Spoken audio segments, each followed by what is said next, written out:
Very interesting. It does seem like the narrow majorities, or the lack of a majority at all, in Congress, are causing a rethink of spending and taxes, especially now that with vaccinations, the economy is getting back towards normal. Not normal yet, to be sure. But it does seem that the close races, which will take place next November, not this November, but the following November, are already starting to weigh on decision making in terms of fiscal policy, both spending and taxes. There was a Harris poll taken in the last week or so of 10 Democrat swing states. It was a Harris X poll, and it was for a group called No Labels. It was taken during May 18th to May 23rd. And some of the results were very interesting, and I think are factoring into the way that the Biden administration is beginning to think about both spending and taxes. The bottom line is spending will likely not be as high as President Biden's proposals, and taxes, surprisingly, we think are starting to move back into a capital-friendly stance.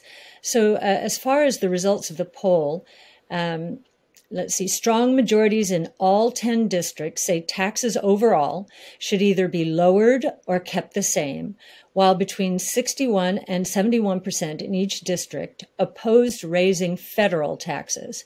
By majorities ranging from 66 to 72%, voters in all 10 states opposed raising capital gains taxes, while between 64 and 70% in each district opposed raising taxes by $1.8 billion. So that's very interesting. These are 10 swing states for the Democrats.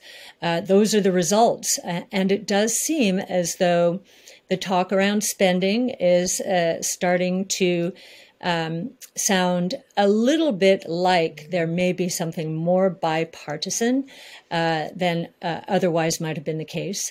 And it does seem like the tax talk is now more around corporate taxes, but not corporate taxes going up, tax rates going up from 21 to 28%, but now this minimum corporate tax at 15%. So every corporation who has not been paying taxes pays at least 15%.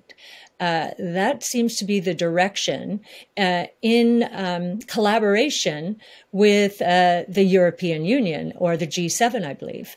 So that's very interesting. This means we may not see a capital gains tax rate increase, which would be phenomenal, and I do believe the market is starting to respond to this, nor a corporate tax rate increase, certainly not to 28%, maybe a few percentage points, but even that seems to be diminishing in probability.